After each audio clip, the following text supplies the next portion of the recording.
नमस्ते ATB tarot. खास तौर पर एक्वारियो राशि के जन्मों के लिए आज के ये समाचार बहुत ही विशिष्ट है। आप सबके घर में बहुत समय के बाद कोई एक व्यक्ति वापस आने वाला है। जैसे कोई दूर देश से लौट रहा हो या कोई रिश्ता जो टूट गया था वो फिर से जुड़ने वाला है। ये आने वाला व्यक्ति आपके घर की छत के नीचे फिर से वो हँसी, वो गहरी शांति और वो अटूट संपर्क ला सकता है, जो कभी खो गया महसूस होता था। आपके मन के अंदर एक आस, एक बेचैन इंतज़ार है, जैसे किसी खोए हुए अनमोल रतन का इंतज़ार। सोचिए वो पल जब घर का द्वार खुलेगा और वो परिचित आवाज़ आएगी, आपका मन फूल जाएगा। ये सिर्फ़ एक मिलान नहीं है, बल्कि आपके प्राणों में बसी एक पुरानी याद का फिर से जी उठना है।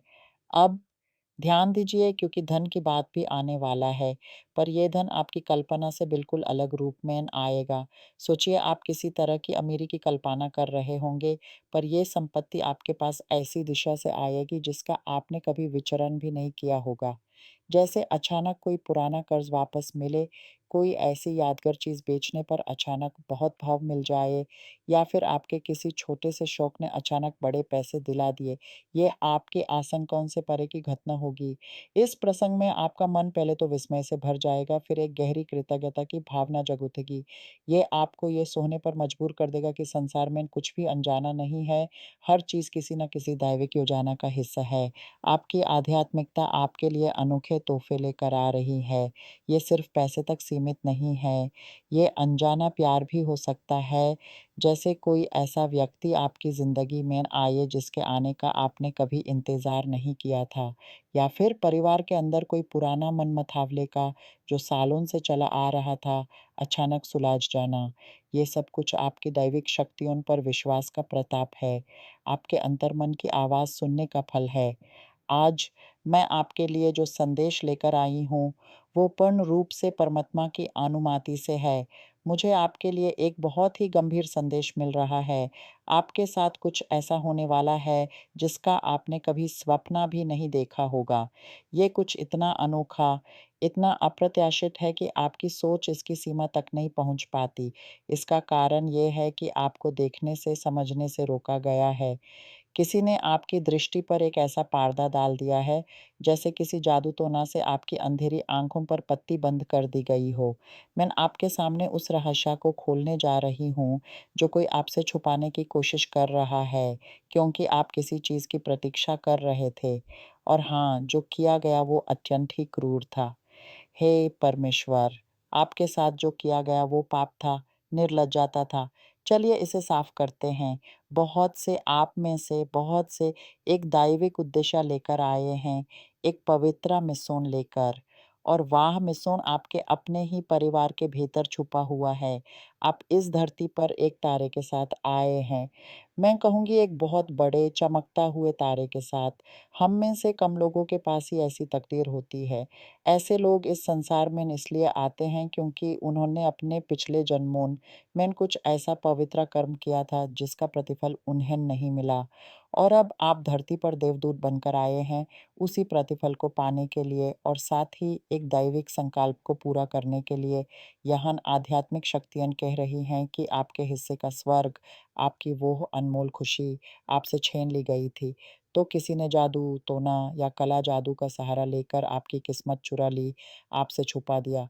बहुत समय से कुछ ऐसा जो धन से, संपत्ति से या भाग्य से जुड़ा हुआ था। हो सकता है कोई आपका अपना स्वर्गीय हो गया हो जिसने आपके लिए कुछ धन छोड़ा हो, या एक मकान या कोई जायदाद। हो सकता है विरासत के बँटवारे में किसी ने आपका बड़ा हिस्सा अपने नाम कर लिया हो, जो सच में आपका था। या फिर किसी ने किसी प्रकार का काला जादू किया हो, ताकि आपके पास भाग्य ना आए। क्योंकि यहाँ बहुत ज़्यादा बात किस्मत की हो रही है, किस्मत, ताकि आप देख ही ना पाएँ। समझे? आपको अपनी किस्मत की तरफ देखना चाहिए, पर आप देख नहीं पा रहे। तो हर प्रकार की किस्मत, सत्ता में किस्मत, नौकरी पाने में किस्मत, अपने व्यापार में ग्राहक पाने की किस्मत, किसी ने आपके खिलाफ इतना भारी जादू किया ताकि आप ये सब हासिल ना कर सकें। लेकिन इस बात के बाद आध्यात्मिकता घोषणा कर रही है, आपके पास तारा है, और सारी हसद, सारी बुरी नज़र और सारी काली शक्तियों का जाल, जिसने आपको आपका तारा, आपकी किस्मत देखने नहीं दिया, वो अब दूर किया जाने वाला है। वो भी इस बात की पुष्टि कर रहे हैं, कुछ होने वाला है और उसके बाद बहुत चर्चा होगी, बहुत ज़्यादा चर्चा, क्योंकि आप अपना तारा पाने वाले हैं, आप अपना भाग्य पाने वाले हैं और हर कोई इस बारे में बात करेगा। तो यहाँ मैं आपको विजय पाते हुए देख रही हूँ, मैं आपको अपनी किस्मत पाते हुए देख रही हूँ। सत्ता में किस्मत, नौकरी में किस्मत, व्यापार में किस्मत, सब कुछ पलटने वाला है। जैसे कोई चक्रा पूरा घूमे और सब कुछ नया हो जाए और ये सब आपकी ज़िंदगी में आने वाले इस नए चक्र के साथ आता है। ये नया दौर है। कुछ ऐसा जो आप अब सह नहीं पा रहे, जो आपने बहुत समय से उठा रखा है, वो आपसे छीन लिया जाएगा। आपके वित्तीय क्षेत्र में एक नयापन आने वाला है, जो आपके मन में अनंत खुशी भर देगा। आप आर्थिक तनाव से, संकटों से बाहर आने वाले हैं। ये नई चीज़, ये नए ऊर्जा, ये आपकी ज़िंदगी में आने वाली समृद्धि का वृक्ष। यही वो चीज़ है जिसके बारे में लोग बात करेंगे। लोग बहुत फसलाएँगे, बहुत चर्चा होगी, लोग आपके बारे में बहुत बात करेंगे। आप कुछ ऐसा करने वाले हैं या पाने वाले हैं। हो सकता है ये कोई बड़े इनाम की बात हो, जिससे आस-पास के सभी लोग विचलित हो उठेंगे। किस्मत का तारा आएगा और आपकी ज़िंदगी में चमकेगा। यदि आपके पास पहले से ही धन है, तो ये प्यार से जुड़ा हो सकता है। यदि आपके पास ना धन है, ना प्यार, तो ये दोनों ही आपके लिए आने वाले हैं। दोनों चीज़ें ना आपकी ज़िंदगी में प्रवेश करने वाली हैं, अभी आएँगी। आइए देखते हैं कि सबसे पहले क्या आता है। सबसे पहले आप अपनी ज़िंदगी में एक बदलाव लाने वाले हैं। घर का बदलाव, शहर का बदलाव, जायदाद का बदलाव, नौकरी का बदलाव, ये एक परिवर्तन है। मुझे बहुत प्रभावशाली रूप से घर बदलने की दृष्टि आ रही है, पर ये पेशे का बदलाव भी हो सकता है, व्यापार का बदलाव भी। कोई परिवर्तन हो सकता है, आप सेवानिवृत्ति ले लें या फिर घर ही बदल लें। पहला कदम ये परिवर्तन है, यहाँ आपको एक शुद्धिकरण करना होगा। शुद्धिकरण कीजिए, वो क्रिया कीजिए और फिर वो इस बात की पुष्टि करते हैं कि आपका किस्मत का तारा, आपकी खुशी आती है। देखिए, यहाँ सब कुछ एक साथ है। आपकी ज़िंदगी से वो मक्करी, वो छल-कपट दूर होता है और आपका चमकता हुआ रूप प्रकट होता है। तो आप अपनी ज़िंदगी में परिवर्तन लाते हैं। जब मैं परिवर्तन कहती हूँ, तो ध्यान रहे, ये परिवर्तन एक भौतिक परिवर्तन हो सकता है, एक बाह्य परिवर्तन। जैसे मैंने कहा, घर, शहर, राज्य, देश का बदलाव, पेशे का बदलाव, अचानक आपकी सामाजिक स्थिति बदल जाए, आपका दायरा बदल जाए, आप विवाहित हैं तो विच्छेद हो सकता है, ये भी एक परिवर्तन है। पर ये एक आंतरिक परिवर्तन भी हो सकता है, एक आंतरिक परिवर्तन। आप अपने व्यवहार, अपने विचार, लोगों को देखने का अपना दृष्टिकोण बदल देंगे, आपकी क्रियात्मकता बदलेगी।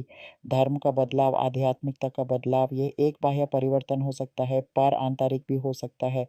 इस परिवर्तन के बाद आप अपनी ज़िंदगी में एक विशाल आध्यात्मिक शुद्धि करेंगे और फिर मैं देखती हूँ वो ऊर्जा आपकी ऊर्जा जो अब तक भारी थी वो हल्की, कोमल और प्रकाश से भरपूर हो जाती है। आप अपने आप को एक नई हवा में, नई रोशनी में, नई आज़ादी में महसूस करते हैं। ये परिवर्तन कोई छोटा कदम नहीं है, ये आपके पूरे विचारधारा का पुनर्निर्माण है। जैसे कोई पुराना भरी-भरकम मकान टूट रहा हो और उसकी जगह एक नया हल्का, हवादार और उजाले से भरा घर खड़ा हो रहा हो।